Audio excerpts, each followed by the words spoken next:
लगभग 6.6 करोड़ साल पहले क्रेटेशियस अवधि के अंत में हर कोई जानता है कि इस ग्रह ने अपने डायनासोर खो दिए। वैश्विक तबाही इसका कारण था। लेकिन बड़े पैमाने पर विलुप्त होने के तुरंत बाद क्या हुआ? सब कुछ पूरी तरह से अलग था, जितना हम सोचने के आदी हैं। आज हम एक ऐसे ग्रह की यात्रा करने जा रहे हैं जिस पर इंसान अभी तक पैर नहीं जमा पाया है। एक ग्रह जो एक उल्का द्वारा लगभग नष्ट हो गया था। आपको पता चलेगा कि पृथ्वी के कौन कौन से प्राचीन निवासी तुरंत मर गए। आप देखेंगे कि कौन जीवित बच पाए।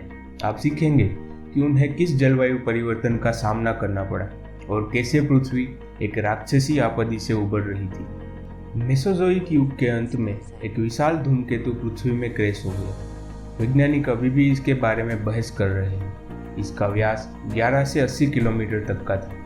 औसतन यह वॉशिंगटन डीसी के शहर के आकार का हो सकता है। जब धूमकेतु का एक छोर पहले जमीन से टकरा चुका था, तब भी दूसरा छोर एक प्लेन की उड़ान क्षमता की तुलना में अधिक था। इस तरह की टक्कर बिना प्रभाव छोड़े नहीं जा सकती। धूमकेतु एक विशाल गड्ढा छोड़ गया था। यह मेक्सिको की खाड़ी के आधे हिस्से को कवर करता है और कोई आश्चर्य नहीं कि गड्ढा 150 किलोमीटर का व्यास और लगभग 20 किलोमीटर की गहराई का है। यह हमारे ग्रह और एक खगोलीय पिंड के बीच पहली टक्कर नहीं थी, लेकिन यह सबसे बड़ी टक्करों में से एक थी। दुनिया एक पल में बदल गई। उसका प्रभाव 303 फीट से अधिक ऊंचाई के साथ मेगा सुनामी का कारण हुआ, जो फ्लोरिडा के आधुनिक दिन टेक्सास के क्षेत्र में पहुंच गया था। अन्य स्रोत 985 फीट की ऊंचाई का संकेत देते हैं। उदाहरण के लिए यह एफिल टावर की ऊंचाई के बराबर था और कुछ का दावा है कि पहली लहर 1.5 किलोमीटर तक उठी, लगभग 5 एफिल टावर की ऊंचाई के बराबर। धूमकेतु महासागर से इतना अधिक पानी विस्थापित करता है कि 10 घंटे के लिए समुद्र तट पर विशाल लहर आ जाती है। और ये तो कुछ भी नहीं है। यदि प्रभाव अधिक गहरा होता तो सुनामी और भी लंबी होती। और जब आकाशीय पिंड गिरा तो विस्फोट प्रसिद्ध थर्मोन्यूक्लियर स्टार बॉम्ब की तुलना में लगभग 10 करोड़ गुना अधिक शक्तिशाली था। हजारों किलोमीटर के भीतर जंगल सिर्फ 1 सेकंड में नष्ट हो गए। कुछ वैज्ञानिकों का मानना है कि विस्फोट 10 करोड़ टन टीएनटी के बराबर था। यह समुद्र तट को नष्ट करने के लिए पर्याप्त था। 12 रिक्टर स्केल पर भूकंप, भूस्खलन और इनसे नई सुनामी आई, जो बेशक ही बहुत डरावना रहा होगा। और यदि आप अपने आप को इसके बीच पाए तो जीवित रहना असंभव है। लेकिन यह केवल आपदा की शुरुआत थी। जैसे ही धूमकेतु पृथ्वी में क्रैश हो गया, 1500 किलोमीटर के दायरे में आग लग गई। डिप्लोडोकस जैसे विशाल डायनासोर भी मर गए, जो विस्फोट या आग की झपेट में नहीं आए थे। पीछे हटने वाली लहर उन्हें खींच के ले गई। चट्टान के छोटे कण और अन्य टुकड़ों को वायुमंडल में ऊंचा फेंक दिया गया। बाद में भूवैज्ञानिकों ने इन टुकड़ों को पूरी दुनिया में पाया है। लगभग 40 मिनट तक हवा में उड़ने के बाद कण तेजी से गिरने लगे। वो गर्म कांच की बूंदों की तरह थे। उनकी गतिज ऊर्जा टीएनटी के लगभग 2 करोड़ मेगाटन के बराबर थी और यह सब गर्मी में परिवर्तित हो गया। प्रत्येक गिरने वाला कण एक गर्मा गर्म दीपक में बदल गया था। साथ में उन्होंने जल्दी वातावरण को गर्म कर दिया और पृथ्वी वास्तविक में नर्क बन गई। डायनासोर और अन्य स्थलीय जीवों के विशाल हिस्से प्रभावित क्षेत्र में थे। सुनामी या भूकंप से बचने के बाद तीव्र गर्मी से कुछ घंटों बाद उनकी मृत्यु हो गई। जंगलों में लगभग तुरंत आग लग गई। 20 किलोग्राम से अधिक वजन वाले किसी भी स्तनधारी सहित लगभग 75% जीवित चीजें नष्ट हो गई। एसिड वर्षा ने महासागरों को ऑक्सीडाइज कर दिया। पौधों की आधी प्रजातियां तुरंत या कुछ घंटों भीतर मर गई। प्रभाव से धूल कालिक के साथ मिल गई और सूरज की किरणों को अवरुद्धित कर दिया। पृथ्वी लगभग 1 वर्ष तक धूप से वंचित रही। इसने जलवायु को प्रभावित कर दिया। अंत में कुछ पौधे जो जीवित रहने में सफल थे, वे भी मर गए। इन बड़े शाकाहारी जीवों के चमत्कारिक रूप से जीवित रहने के बाद मांसाहारी जल पारिस्थितिक तंत्र भी नष्ट हो गए, लेकिन पूरी तरह से नहीं। उदाहरण के लिए कछुए और मगरमच्छ के पूर्वज जीवित रहने में कामयाब रहे। कुछ शोधकर्ताओं ने उस समय के वातावरण को उजड़ और बंजर कहा, क्योंकि ऐसी परिस्थितियों में जीवित रहना लगभग असंभव था। जैसा कि मैंने कहा कि हमारे ग्रह पर अभी भी जीवन नहीं रुका। सभी बड़े जानवर मर गए। जो बने रहे उन्होंने भूमि को फिर से बनाना शुरू कर दिया। फोरामिनीफेरा पहले ठीक होने वालों में से एक थे। ये एकल कोशिका वाले जीव थे जो प्रभाव के कुछ साल बाद धूमकेतु से बने गड्ढे में दिखाई देते हैं। वे लगभग सभी खाली जगह और विस्तारों पर कब्जा करने में सक्षम थे। लेकिन बड़े स्तनधारियों को विभिन्न परिस्थितियों का सामना करना पड़ा।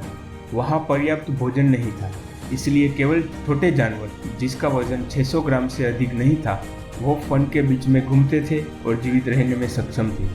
दुनिया में सिर्फ कुछ फूल के पौधे और पौष्टिक बीज बचे थे, लेकिन 100,000 साल बाद स्तनधारी एक कुत्ते जितने आकार में वापस आ गए।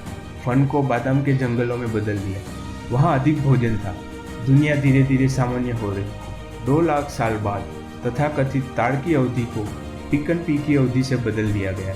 इसका मतलब है कि बहुत अधिक पौष्टिक भोजन। स्तनधारियों ने इसका फायदा उठाया। प्रजातियों की विविधता लगभग 3 गुना बढ़ गई।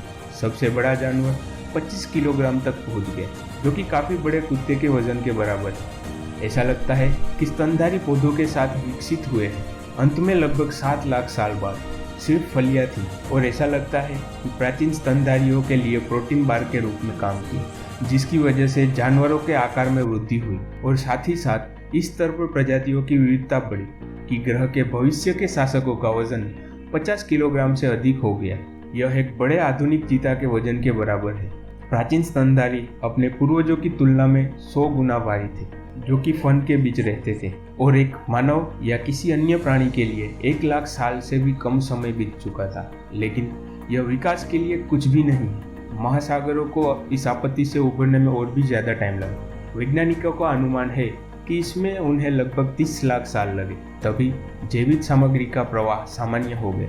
नई प्रजातियां उभरने लगी। जीवाश्म वैज्ञानिक पक्षियों को कुछ जीवित डायनासोरों में से एक मानते हैं।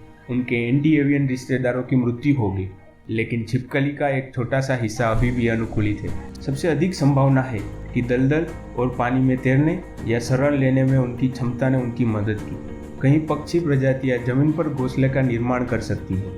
इन सभी ने उनके पूर्वजों की मदद की, जो उनके आसपास हो रहे आतंक का सामना कर रहे थे। इसके परिणाम स्वरूप समय के साथ पृथ्वी पर जीवन सामान्य हो गया और मनुष्य की उपस्थिति हुई, जो कि धूमकेतु के पृथ्वी के टकराने के बिना नहीं हो सकता। हम कह सकते हैं कि यह मानव विकास के लिए एक ट्रिगर था। लेकिन अगर फिर से ऐसी आपदा आ जाए तो क्या होगा? अच्छी तरह से ही पहले से आप एक मोटा विचार रखते हैं। निश्चित रूप से अधिकांश मानवता अंतरिक्ष से आ गए इस आपत्ति से बच नहीं सकती, लेकिन हमारा ग्रह उससे भी निश्चित रूप से ठीक हो जाएगा। जीवन इस तथ्य के बावजूद चलता रहता है कि हम उन घटनाओं के बारे में क्या सोचते हैं जो लाखों साल पहले हुई थी। आज वैज्ञानिक उनके बारे में काफ़ी कुछ जानते हैं। यह जीवाश्मों के साथ साथ पृथ्वी और पत्थरों के विभिन्न नमूनों से संभव हुआ। उदाहरण के लिए प्राचीन स्तनधारी और छिपकलियों की हड्डियों से।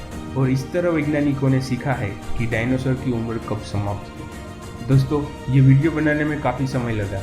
अगर आपको ये वीडियो पसंद आया है तो इसे थम्स अप दें।